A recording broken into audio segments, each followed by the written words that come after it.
All right, well, this is the time of year where I start to get a lot of panicked messages because suddenly people are starting to ask questions like, wow, how much cash should I bring? And do I need vaccinations for this trip? Do I need travel insurance? Do I need travel tourist visas? Things like that. And if I can just encourage you, well, number one, good for you for thinking of those things. But remember, our trip preparation webpage has answers to 99% of your questions. It is all there. And especially these top questions because we get asked them all the time. It is 100%, it is 99% there, the information that you need. And we've also put it in our trip preparation book. And if you haven't received this yet, you can download it online. It's right there on the trip preparation page. And there's actually a whole section of here of our most frequently asked questions. So all your answers are here. We've tried to put them in multiple places for you because I get it. Especially if this is your first trip, there's just so much unknown. You don't really know what to expect. You want to be fully prepared, which I totally respect.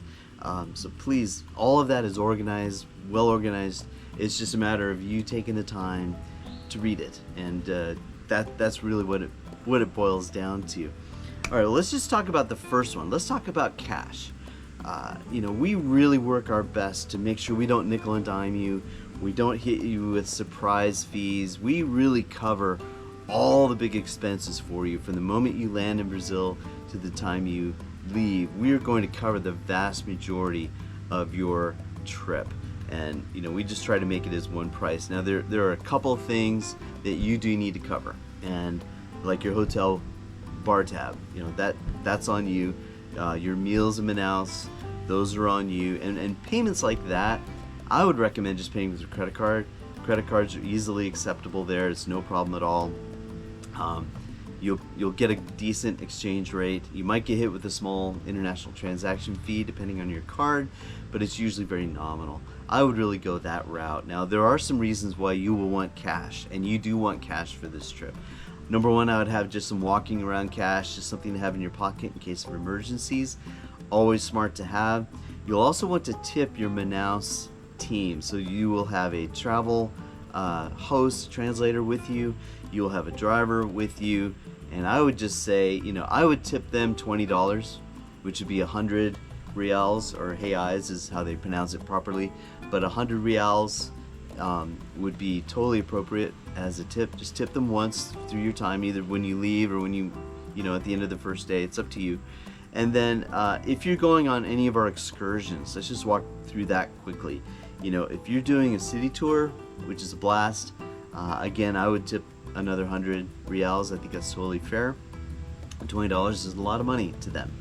And then if you're doing the speedboat tour, man, that is a blast. That tour, you'll go out to the meeting of the waters. You go to an opportunity to swim with the pink dolphins if you want to.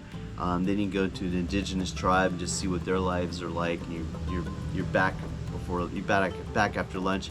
Again, you will have a Nomadic Waters employee with you on that whole trip, even though it's run by another operation. You will have one of my employees with you at all times. So that employee, I would tip. Generally speaking, Brazil is not a tipping culture, but I want you to take care of my people. And so 100 reals, $20 is fine for that particular person.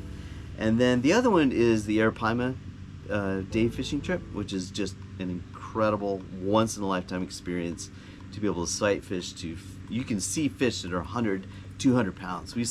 I was there a month ago and we saw one that was 280 pounds. You can sight fish to those. Sorry, I get excited about these big fish.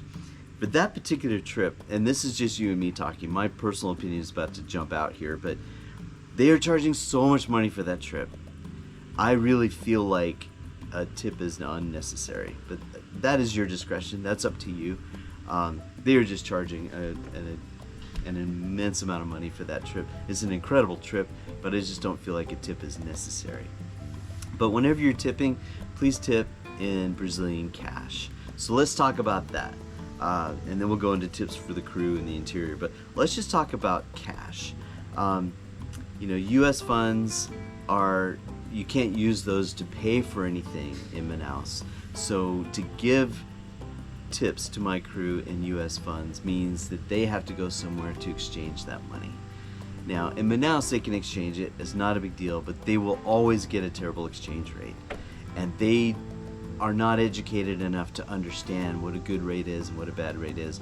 They'll just say yes to whatever rate they get. So I would it's really important. Get your money before you come down to Brazil. Now, plan A is order it through your bank. Now, I've ordered cash with my accounts through Wells Fargo. That took about a week.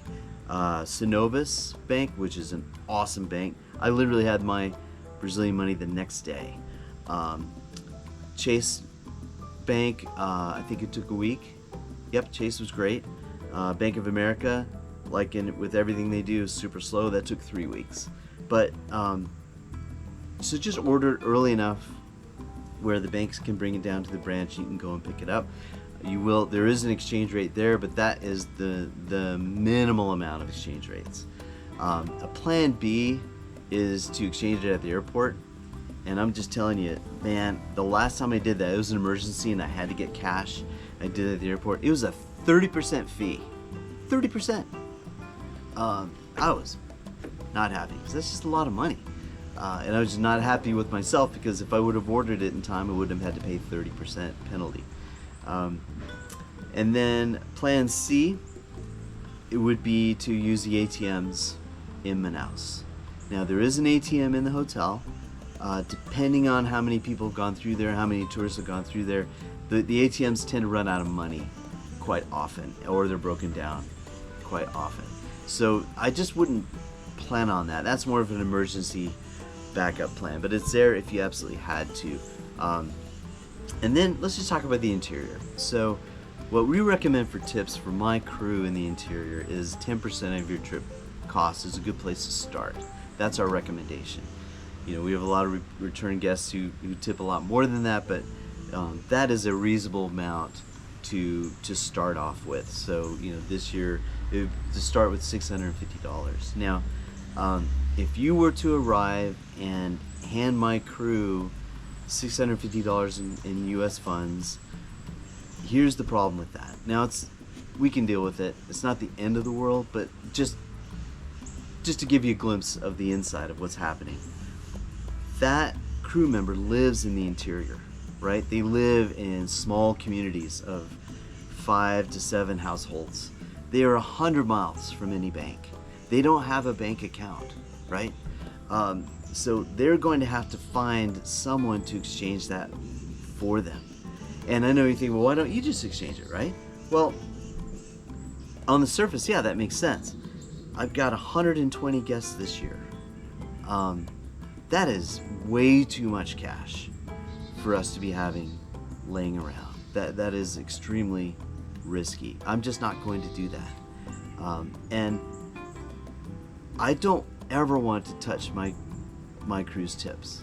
I just don't want ever to have any issue or any question of, am I giving them a fair deal? You know, we just never want to go anywhere near their tip money. That is 100% theirs. In Brazil is very famous for management for stealing up to 90% of a crew's tips. If you ever fish in Brazil and you have to give all the money to a fishing manager, 100% that fishing manager is keeping the vast majority of those tips. So for us, we pool the tips and we divide them out, and we do that division with guests right there, so everybody sees. It's just so much easier for transparent with everything. I'm getting off track here as usual, but I don't want to exchange this money for the crew, and anybody else that they're going to find to exchange for them, they're going to take complete advantage of them, because my guys, they don't understand how that works. They don't understand the concept of what is a good exchange rate and what is a bad exchange rate. And now it happens every year. There are guests who just don't come prepared, and if it's 1 or 2 or 3, we can handle that. Usually we've got enough cash where we can exchange it out, and it's not that big of a deal. But if an entire group would wipe us out, and it's just not fair, and it's just something that's easy that you can do.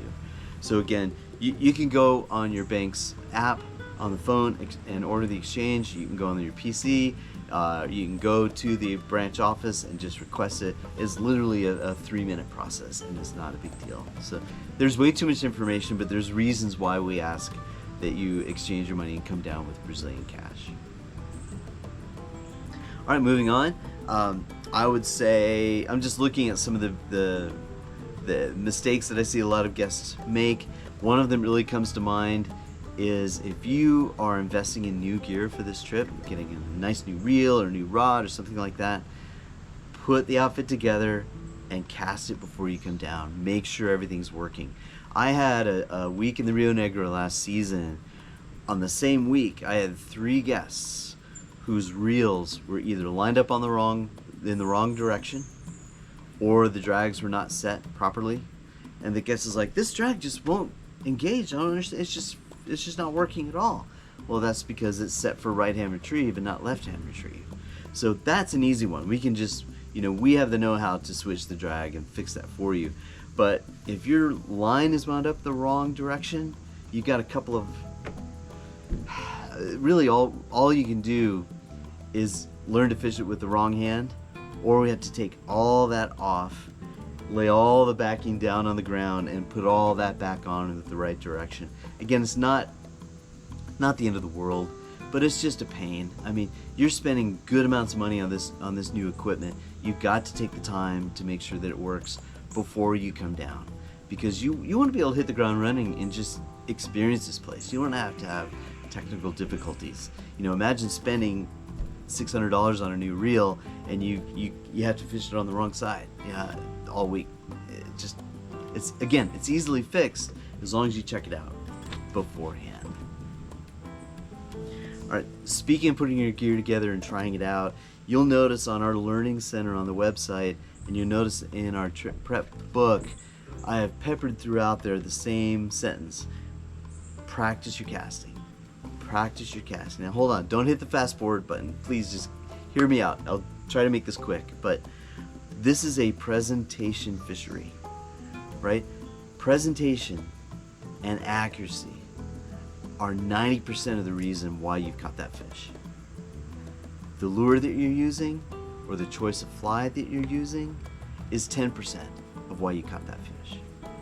So you may have all the nice new Mac Daddy stuff. You might have this incredible $30 handmade lure that you had made just for this trip. Well, if that lure doesn't land in the right place, or if it's not presented properly, the fish won't eat it, period. The way to fix that is to practice. Now, you don't have to practice a lot. All of us have the understanding intellectually of what a good cast is, and all of us have a good understanding of the fundamentals of what it takes to make that happen. And if you don't, it's no problem. Just go get some help. You pay for a casting instructor. Pay for it. It's worth it. But we all understand intellectually what's supposed to happen. The problem and the breakdown is our muscle memory. And if you've been doing the same bad mistake with your cast year after year after year, you have that muscle memory ingrained. And the only way that you can break that and to fix that and to do it correctly is by retraining your muscle memory to do it properly. And it's not that big a deal. But the only way that that can happen is through repetitive practice. That's the only way. You physically have to do it correctly over and over and over. Now, I practice every week. I practice 15 minutes twice a week, maybe 3 times a week. So I'm looking at less than an hour total in 7 days of practicing my casting. And that's all I need. Don't do more. You don't need to do more than that.